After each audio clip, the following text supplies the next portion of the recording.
where our winter offensive stopped. Peaceful-looking hills, aren't they? Something like the hills back home. But the countryside of Cassino has helped the Germans build the toughest barrier we'd hit up to mid-May 1944. By mid-January 1944, we and our allies had cleared the enemy from the mountains east of Cassino and had drawn up to the east side of the Rapido Valley. The Allies faced a river, minefields, and barbed wire, all covered by enfilading machine gun fire. The first attempted crossing north of Cassino failed at the riverbank.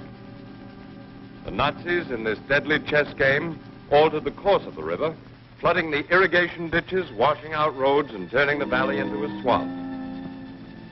Finally, the tanks used the dry riverbed itself as a route. This attack, with protective cover, carried successfully up to Mount Castellone and Hill 593. The southern attack from San Angelo had already been stopped at the Rapido. Our troops fought their way into town 3 times. The 4th time we stayed. We strained forward to inch up Abbey Hill, from which we could cut Highway 6 and take Cassino from the rear. Whoever dominated the summits of the hills around Cassino dominated the town and the roads leading in and out of it. Enemy observers in the monastery saw our every move the moment we made it. The artillery in the monastery and along the slopes prevented us from reaching the summit, even though we had established positions in the town itself. On February 9th, 75 yards from the Abbey, we were stopped. Here the lines remained for 2 months. The enemy still held the greater part of Cassino and the Monte Cassino Abbey. It became a question of destroying a monument or sacrificing our men. There was actually no question. The troops were withdrawn 1,000 yards. A leaflet was prepared to warn the civilian population to evacuate. Right behind the front lines, they were packed into thin-skinned shells. On impact, the shell would split open. And now, carefully concealed, camouflaged 105 howitzers on gun carriages opened up with a bombardment of warning.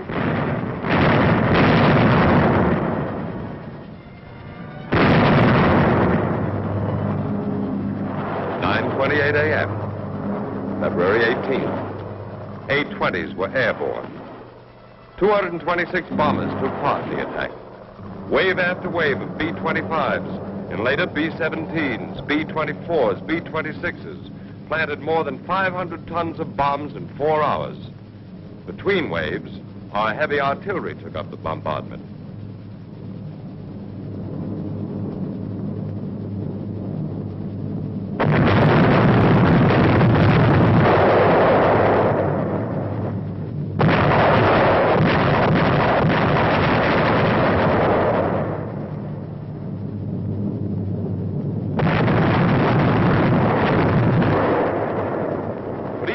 Bombardment, the stalemate still existed.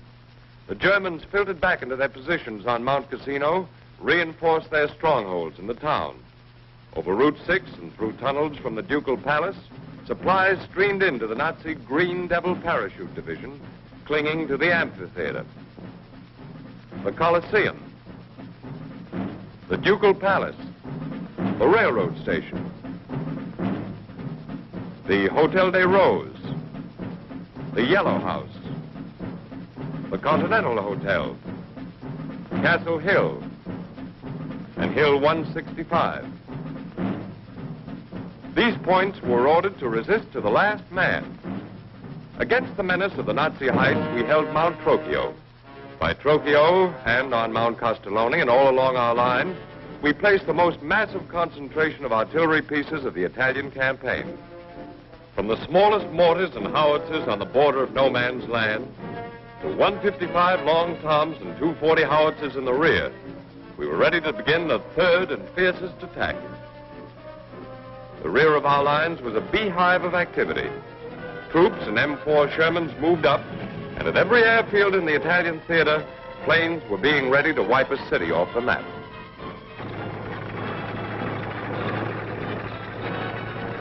155 long toms were dragged by M4 prime movers into their positions. The Positions were carefully chosen to keep down the chance of detection by enemy air or ground observation. The crews were ready, eager. This was the kind of show they had trained for, training that blended these guns completely with landscape. And at last, the 240 howitzer, emplaced with the help of a crane and a prime mover improvised out of an obsolete Sherman tank. Emplacing one of these giants was a specialist job, and every man of the 32 in this section knew each move he had to make, from establishing the line of fire before the howitzer was mounted to inspecting it after the operations were finished. Finally, additional sound plots. With poor visibility, this equipment would be invaluable. The location of each microphone was carefully selected for the best reaction.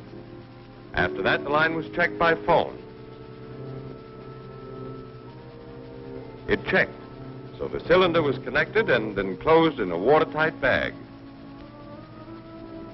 One of the men tested it for sound. It was suspended and finally concealed under a loose layer of dirt. Now, should an enemy gun fire, the microphones would pick up the sound.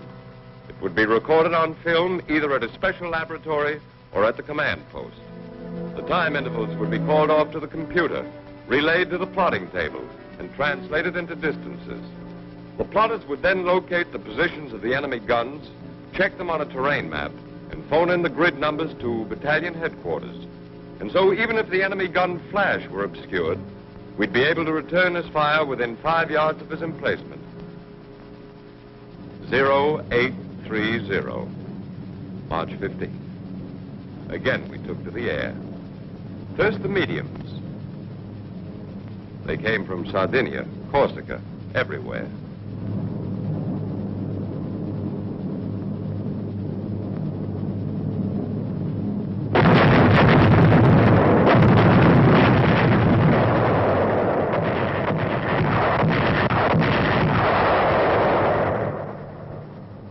Of the Strategic Air Force, B-24s, B-17s. 1,400 tons in 4.5 hours.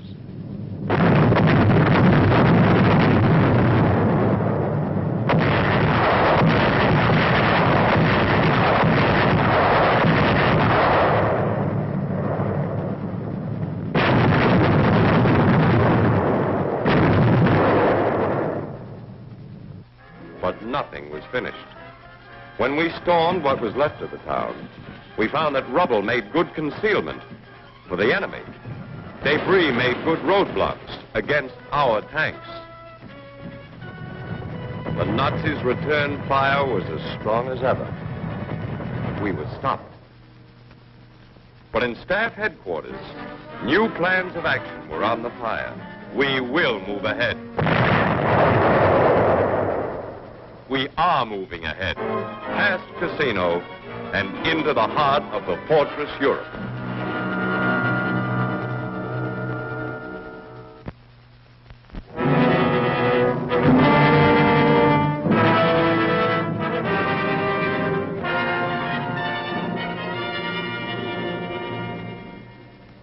Dense vegetation, insects, swamps, and Japs. It takes plenty of know-how to lick any one of them. In jungle fighting, a hill is a necessary objective.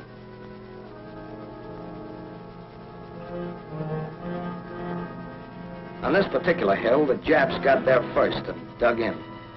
They were waiting. So we get ready. Ammunition and food. A fighting man gets along okay with only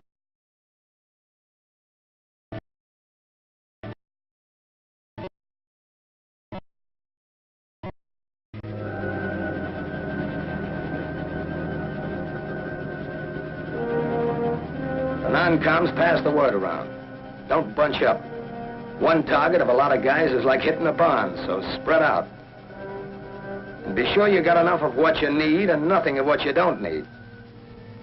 And then make yourself a one-man arsenal or a walking forest fire or a radio station on feet. Then you start following the telephone wires as far as they run. Those field telephones will carry your voice fine over fallen trees and through streams for 2 or 3 miles. This spot makes a pretty good observation post until a higher one comes along.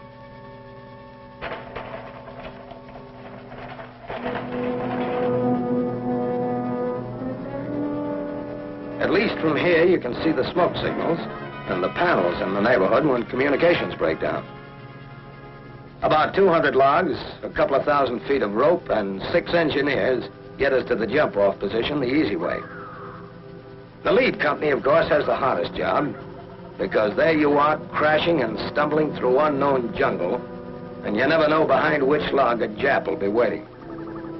We learned on Guadalcanal that you can't fight the Japs on the assumption that they aren't there. If you do, sooner or later, a stray shot will make a liar out of you.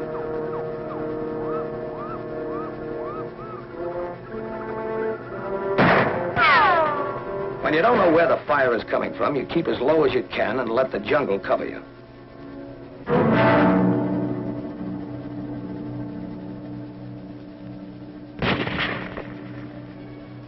The non-coms move around to keep the unit in hand.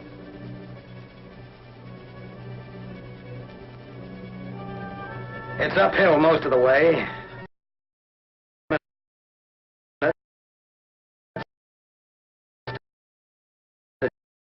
Check on a Jap gadget or 2.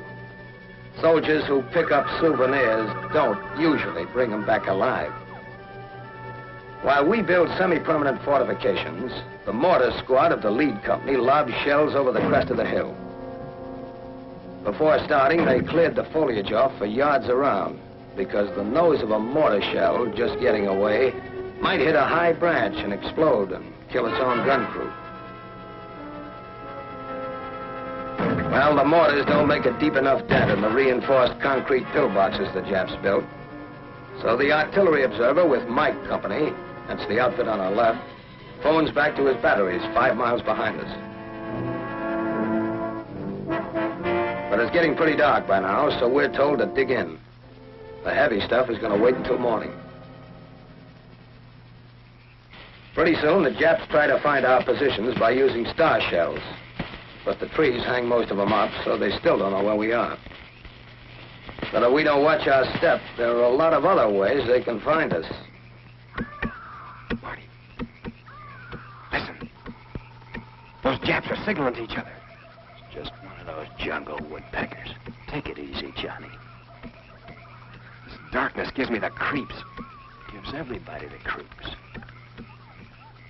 There's a Jap crawling towards us. I'll get that dirty little nip. Hold your fire. It's your own crap. You gave our position away. We'll catch hell now.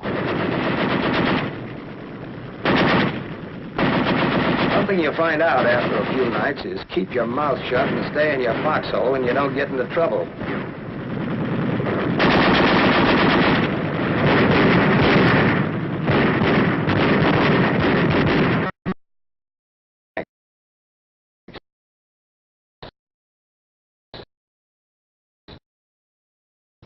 But it doesn't look hopeful.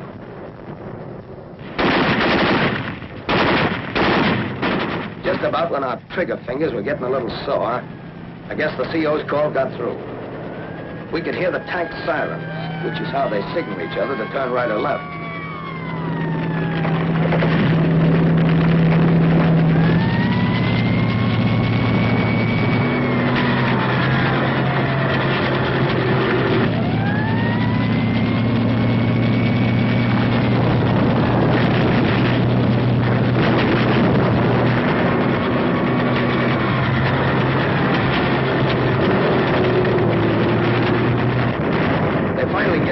And start blasting away.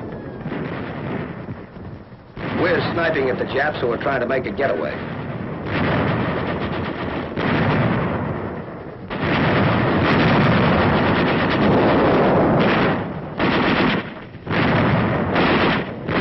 When the M4s move ahead, they need us close by to keep the Japs from crawling all over them while they're buttoned up. And acting as the eyes for an M4 driver takes a hunk of headwork. You gotta tell the driver exactly what's going on. Give him exact directions, where to go, what to do. A buttoned-up tank in these jungles is about as blind as a bat.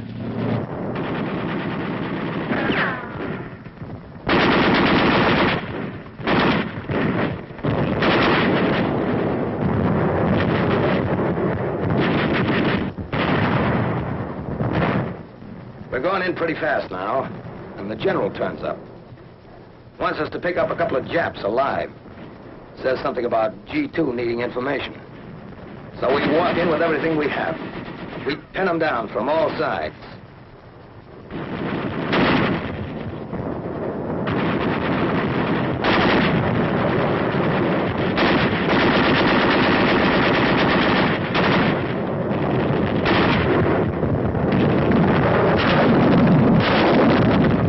And then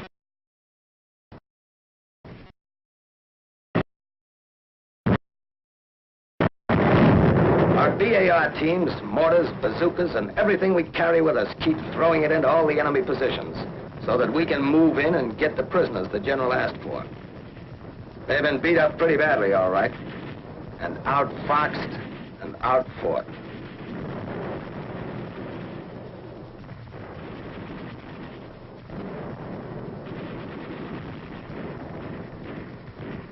They tell me the groggy Japs passed out enough information for us to go in and clean up the stubborn spots.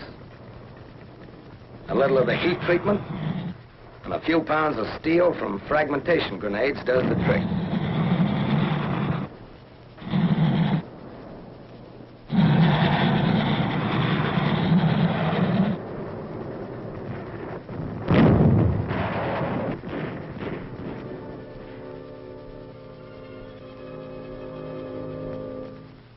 Finally, the job's done.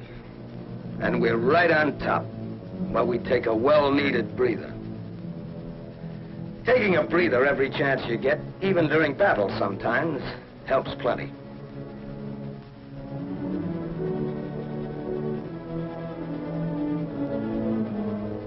By the time we get back to where the trucks are waiting, well, we're pretty tired. Yeah, it was tough. But just think how tough it was on the Jap.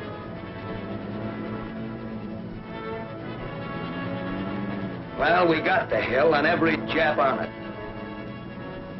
It's all in a day's work, if you know how.